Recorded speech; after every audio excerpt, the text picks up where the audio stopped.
بەڕێزان ئەو کاتتان باش ئاماژە بە نووسراوی سەرۆکاتی ئەنجومەنی وەزیران بە واژووی ڕێزدار سەرۆکی حکوومەتی هەرێمی کوردستان تایبەت بە بڕیاری ژمارە 33 هەندێک زانیاری هەیە پێویستە لە سیستەمی پەروەردە تۆمار بکرێت. ئەو زانیاریانە تۆمار دەکرێت بۆ هەموو مامۆستایان و فەرمانبەرانی هەمیشەیی و گرێبەست، تەنها هەمیشەیی و گرێبەست کە پێویستە هەموو بەکارهێنەری قوتابخانەکان و بەکارهێنەری پەروەردە گشتیەکان ئەو زانیاریانە تۆمار بکەن.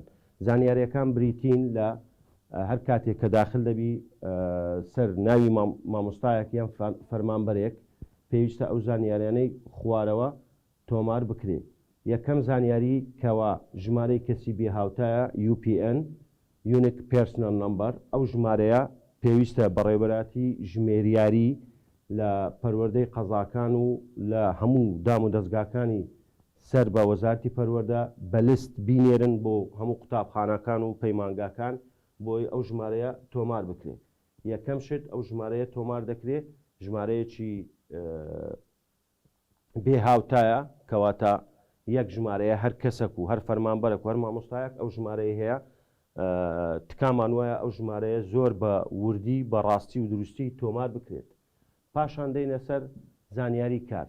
لە زانیاری کار ئەو زانیاریانە هەمووی تۆمار کرایە، پێویستە ئەو زانیاریانە لێرە تۆمار بکرێت.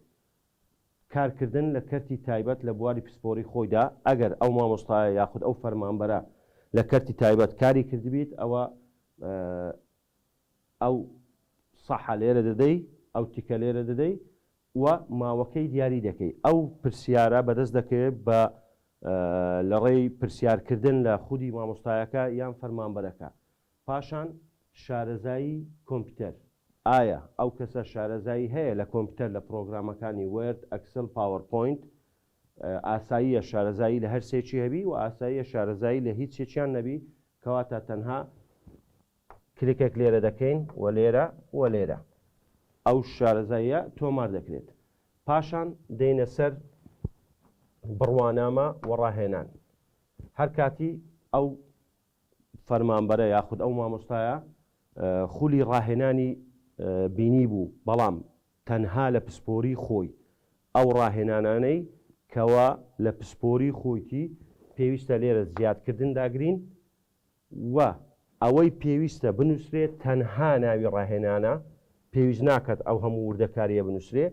ناوی ڕاهێنانەکان واتە ئەگەر کەسێک ڕاهێنانی بینیبی لە بواری فیزیا ناوی ڕاهێنانەکە دەنووسرێت، تەواو هیچ تکە ئەوانە تۆمار ناکرێت. پاشان پێویستە کاراماییەکان تۆمار بکرێت. ئەو کاراماییانەی کە ئەو فەرمانبەرەیە ئەو مامۆستایە هەیتی زمانەکان ئایا کلیک لەسەر زیادکردن دەدەین. جۆری زمان بۆ نمونە زمانی کوردی، ئەگەر زمانی کوردیم هەڵبژار شارەزاییەکەی ئەو فەرمانبەرە باشە مامناوەندە یان یاخود نازانیت لێرە تۆمار دەکرێت. دواتر هەڵگرتنی بۆ دەکرێت، پاشان بۆ زمانی عەرەبی، پاشان بۆ زمانی ئینگلیزی هەمان شت شارەزاییەکەی بۆ هەڵدەبژێردرێت. پاشەوەی ئەو زانیاریانە پسپۆڕی پیشەگر هەیە. پسپۆڕی پیشەگر زیادکردن، ئایا ئەو مامۆستایە یاخود ئەو فەرمانبەرە هیچ پسپۆری تکەی هەیە جگە لە پسپۆری خۆی یاخود شارەزایی ببورن شارەزایی هەیە جگە لە پسپۆری خۆی. هەندێک فەرمانبەر هەیە شارەزایی هەیە لە ژمێریاری، لە کارگێڕی، لە ئەندازیاری، لە ئایتی، ئەوانە تۆمار دەکرێت و ئاستی پسپۆریەکەی ئایا باشە یان مامناوەندە یان نازانم. بەڕێزان ئەو زانیاریانە پێویستە لە قوتابخانەکان تاوەکو 15 چار کۆتایی پێبێ پەروەردەکان و پەروەردەی گشتی و پەروەردەی قەزاکان و هەموو دام و دەستگاکانی سەر بە وەزارەتی پەروەردە پێویستە تاوەکو 25/3 تۆمار کرابێت. یەک زانیاری هەیە زۆر گرنگە، ئەویش تایبەتە بە